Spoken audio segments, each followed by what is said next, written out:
Nós estamos aqui hoje para meditar na palavra de Deus. Estamos lendo o livro de Isaías, hoje capítulo 50, e a cada dia nós vamos avançando nessa meditação. Olha, quanto tempo vai durar esse propósito de meditarmos na palavra de Deus em ordem cronológica, eu não sei. Também não é importante. Para mim, o mais importante é que nós estamos bebendo dessa fonte, né? A palavra de Deus, ela é uma fonte. E quando nós nos alimentamos dela, nos tornamos fortes também. Hoje, Isaías 50. Vamos pedir, antes de tudo, que Deus nos conduza? Senhor Jesus, uma vez mais eu peço que o Senhor tenha misericórdia de nós. Nós estamos aqui para meditar na Tua palavra. E peço que o Senhor fale conosco, nos abrindo o entendimento. Se essa pessoa tem uma necessidade, ela está vivendo uma situação de preocupação, meu Deus, traz paz para ela. Em o nome do Pai, do Filho e do Espírito Santo. Amém. Versículo 1. Assim diz o Senhor, onde está a carta de divórcio de vossa mãe, pela qual eu a repudiei? Ou quem é o meu credor, a quem eu vos tenha vendido? Eis que por vossas maldades fostes vendidos, e por vossas transgressões vossa mãe foi repudiada. Por que razão vim eu, e ninguém apareceu? Chamei, e ninguém respondeu? Porventura, tanto se encolheu a minha mão, que já não possa remir? Ou não há mais força em mim para livrar? Eis que com a minha repreensão faço secar o mar, torno os rios em deserto, até que cheirem mal os seus peixes, porque não têm água e morrem de sede. O comentário do 2. Chamei e ninguém respondeu. O Todo-Poderoso havia mandado profetas para chamarem o seu povo ao arrependimento e à volta à fé genuína. Porém, as pessoas não deram ouvidos à sua voz. Ao escolher serem submisso a Deus, Israel se entregou à escravidão. O fato de a nação estar sofrendo derrotas e opressões não significava que o poder do Altíssimo havia diminuído. Pelo contrário, ele afirma que a sua mão, símbolo da sua força, não havia se encolhido e se tornado impotente, mas continuava firme, tanto para abençoar quanto para repreender. As pessoas são livres para terem suas próprias decisões e até para dizerem não ao chamado de conversão, mas elas precisam ter consciência de que sofrerão juízo por essas escolhas. É o que eu costumo dizer, né? Toda escolha tem suas consequências. Se eu escolher, viver de acordo com o padrão desse mundo, eu fiz uma escolha e vou colher os frutos dela. Se eu escolho seguir e servir ao Senhor Jesus e morro para este mundo, é natural que eu vou colher as consequências. Então, uma vida abundante, ela só vem quando eu entrego minha vida ao Senhor Jesus. Aí ele fala sobre a mãe, né? O que é a mãe hoje? É a igreja. A nossa igreja, onde nós fomos gerados, né?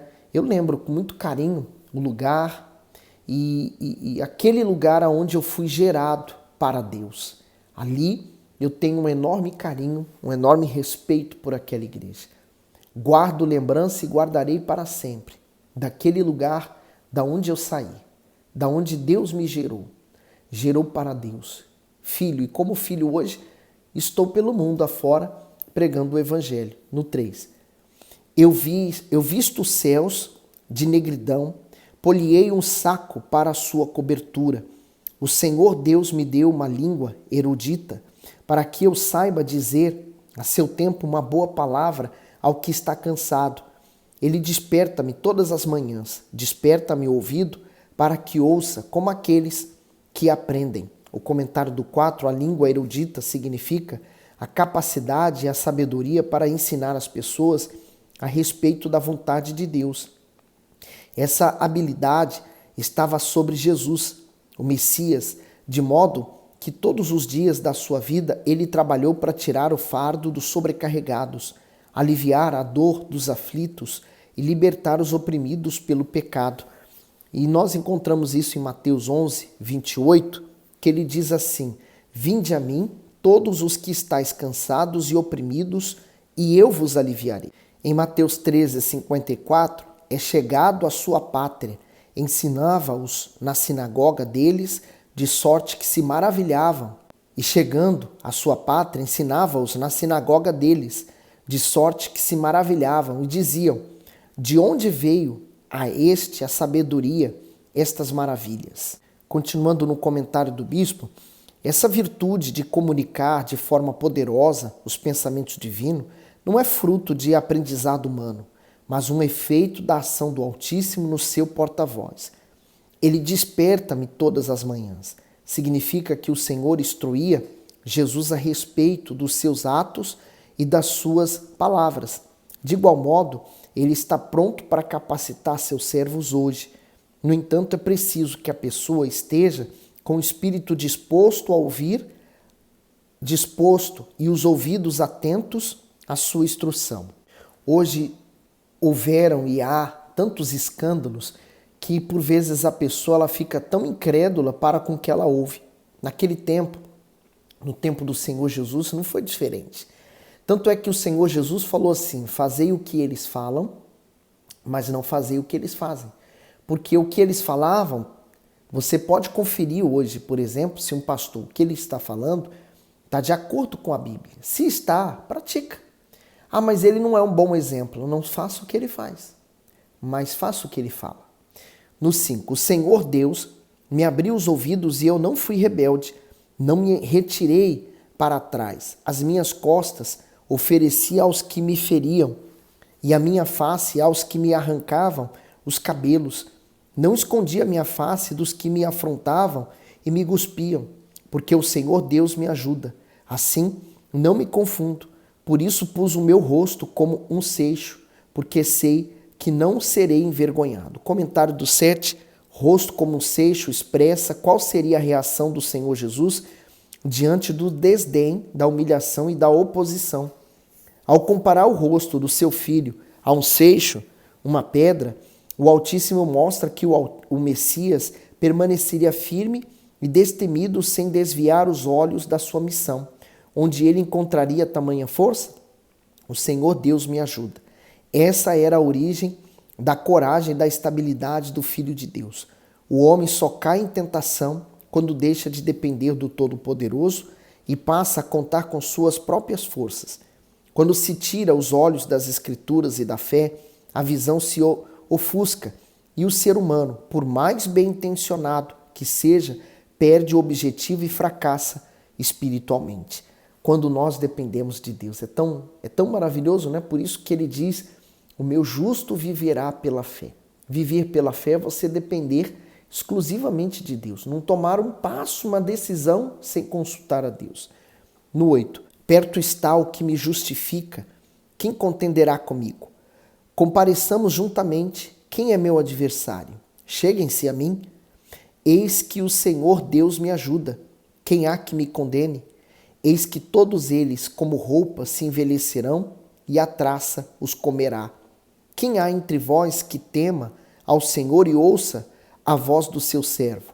Quando andar em trevas e não tiver luz nenhuma, confie no nome do Senhor e firme-se sobre os seu Deus. Eis que todos vós que acendeis fogo e vos cingis com faísca, andai entre as labaredas do vosso fogo e entre as faíscas que acendestes, isso vos sobrevirá da minha mão e em tormentos jazereis. O ser humano poderia evitar muito sofrimento se ele desse ouvidos à voz de Deus, né? Mas ele prefere continuar andando no obscuro, na escuridão, sem saber o futuro dele, porque ele nega simplesmente aceitar o que Deus realmente quer para a vida dele. Isaías 51. Ouvi-me, vós, os que seguis a justiça, os que buscai ao Senhor, olhai para a rocha de onde fostes cortado, e para a caverna do poço de onde fostes cavados. Olhai para Abraão, vosso pai, para Sara, que vos deu a luz, porque, sendo ele só, o chamei, o abençoei e o multipliquei. O comentário diz: olhai para Abraão. Israel e Judá pecaram e não se arrependeram. Por isso foram entregues à destruição. Mas um remanescente, ou seja, um pequeno grupo de pessoas, sobreviveria no cativeiro babilônico e voltaria para sua terra. Ao serem libertos do domínio persa, os judeus iriam reconstruir sua nação. Aos olhos humanos, isso era impossível. Por esse motivo, o Altíssimo usou o exemplo de Abraão para despertar a fé deles. Quando o patriarca foi escolhido, ele era apenas um. Além disso, era impossível que ele gerasse um povo, porque Sara, sua esposa, era estéril. O começo modesto deste casal, que recebeu seu filho na velhice, Abraão, estava com 100 anos e Sara com 90. E a obediência perseverante fizeram com que ambos se tornassem uma referência para todas as gerações. Abraão e Sara não se tornaram pais somente de Israel, mas de todos aqueles que creem na palavra de Deus.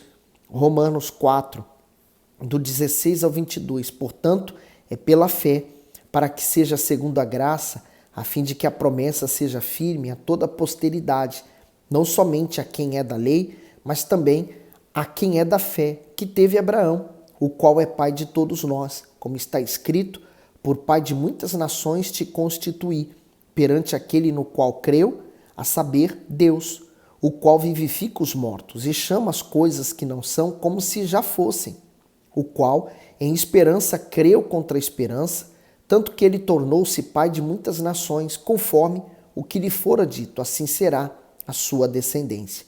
E não enfraquecendo na fé, não atentou para o seu próprio corpo já amortecido, pois era já de quase 100 anos, nem tampouco para o amortecimento do ventre de Sara. E não duvidou da promessa de Deus por incredulidade, mas foi justificado na fé, dando glória a Deus, e estando certíssimo de que o que ele tinha prometido também era poderoso para o fazer. Assim isso lhe foi também imputado como justiça. E terminando o comentário do bispo, imitar a fé e a confiança deles nos momentos de adversidade gera vigor e testemunho para sempre. Então, ele manda nós olharmos para ele, né? Para ele e também para Sara. Abraão, vosso pai, e para Sara que vos deu a luz. Quer dizer, o início da fé. E ele fala, para olhai para a rocha de onde fostes cortados. Quer dizer, um dia nós saímos do mundo. Um dia Deus nos tirou das trevas, nos tirou das garras do diabo. E para quê? Para que possamos servir a ele. Por exemplo, quantas pessoas serviram o diabo com a vida delas? E hoje elas servem a Deus. Elas dedicaram a vida delas para o diabo, agora elas dedicam para Deus. Quantas pessoas, elas, por exemplo, em épocas, em alturas de carnaval, elas iam para aqueles desfiles, elas saíam de lá com os pés cheios de bolhas, cansada. Hoje elas vão para a igreja, elas querem fazer mais para Deus do que elas um dia fizeram para o diabo. Então assim também, nós nunca podemos nos esquecer da onde Deus nos tirou. Nos lembrar sempre que um dia nós já estivemos nas garras do diabo e Deus nos tirou de lá. Graças a Deus. 3. Porque o Senhor consolará a Sião, consolará a todos os seus lugares assolados, e fará o seu deserto como Éden, e a sua solidão como jardim do Senhor. Gozo e alegria se achará nele, ação de graças e voz de melodia. Que maravilha, né? O que antes era assolado, quer dizer, triste, vai ser como o Éden, né? Tão bem plantado, tão bem regado. A solidão como o jardim do Senhor. Para a vida sentimental, muitas pessoas estão exatamente assim, né? Como um deserto, sem ninguém, solitário, sem nada, uma vida triste, mas ele promete mudar essa situação. Mas primeiro você tem que encontrar-se com ele. No 4, atendei-me, povo meu, e nação minha, inclinai os ouvidos para mim, porque de mim sairá a lei, e o meu juízo farei repousar para a luz dos povos. Perto está a minha justiça, vem saindo a minha salvação. E os meus braços julgarão os povos, as ilhas me guardarão e no meu braço esperarão. Comentário do 5. Perto está a minha justiça. O cumprimento das profecias a respeito do Messias estava prestes a acontecer. No sangue do Senhor Jesus, as pessoas encontrariam a redenção e pelo poder do seu braço forte seriam conduzidas à vida eterna. Deus já havia decretado sua vinda. Aliás, antes de criar o ser humano, ele já havia preparado propiciação pelo seu pecado. A queda de Adão e Eva não a apanhou de surpresa. No momento em que o Altíssimo disse, façamos o homem, Gênesis 1, 26, ele já havia sacrificado o seu filho em seu coração. 1 Pedro 1, 19 ao 20, ele diz assim, mas com o precioso sangue de Cristo, como de um cordeiro imaculado e incontaminado, o qual, na verdade, em outro tempo foi conhecido ainda antes da fundação do mundo, mas manifestado nestes últimos tempos por amor de vós. Apocalipse 13, versículo 8, diz, e adoraram-no todos os que habitam sobre a terra, esses cujos nomes não estão escritos no livro da vida do Cordeiro, que foi morto desde a fundação do mundo. Terminando o comentário, portanto, a cruz foi providenciada antes mesmo de ele dizer, haja luz. O Senhor Jesus, ele é o efeito da justiça.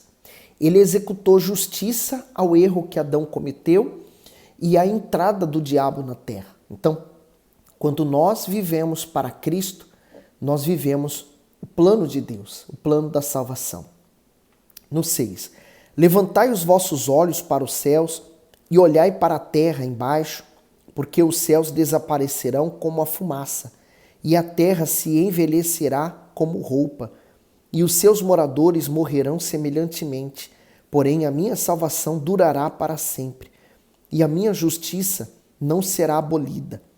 Ouvi-me, vós que conheceis a justiça, povo em cujo coração está a minha lei, não temais o opróbrio dos homens, nem vos turbeis pelas suas injúrias.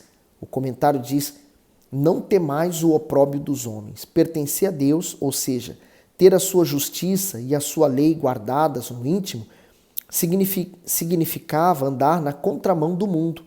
Naquela época, assim como hoje, a maioria andava em seus próprios caminhos. Dessa forma, quem se aplicava à obediência à vontade divina era tratado com desapreço, indiferença e desfavor. Desde aquele tempo, o Senhor já preparava as pessoas para as perseguições que viriam por se submeterem ao Messias. Os religiosos, os familiares e os amigos seriam os primeiros a perseguirem a fé. Mateus 12, 14, ele diz assim, e os fariseus, tendo saído, formaram conselho contra ele para o matarem. E agora o versículo 24 aqui embaixo, ele diz, mas os fariseus, ouvindo isto, diziam, este não expulsa os demônios, senão por Beelzebul, príncipe dos demônios. João 7, 3 ao 5, disseram-lhe, pois, seus irmãos, saí daqui e vai para a Judeia, para que também os teus discípulos vejam as obras que fazes. Porque não há ninguém que procure ser conhecido, que faça coisa alguma em oculto. Se faze essas coisas, manifesta-te ao mundo, porque nem mesmo seus irmãos criam nele. Seguindo aqui o comentário do bispo, de igual modo, aqueles que se rendem a Deus sofrem tribulações por todos os lados. No entanto, em nenhum momento isso pode ser motivo para tristeza ou desânimo. Ao contrário, a presença de Deus e as suas promessas são suficientes para manterem de pé aquele que crê, independentemente das injúrias, do desprezo ou das zombarias daqueles que estão à sua volta. No próximo vídeo nós vamos dar continuidade à meditação desse capítulo 51, porque ele tem muitos detalhes importantes, principalmente naquele versículo anterior. Eu quero explicar um pouquinho mais a respeito dele, disso que nós lemos no comentário. Nós vamos voltar no versículo 7, tá bom? E aí, o que você achou? Gostou? Põe nos comentários o que Deus falou consigo. Vamos compartilhar com mais pessoas aquilo que também Deus falou com você, né? E dá o seu gosto, manda esse vídeo para alguém, se inscreva ao nosso canal. Fique bem.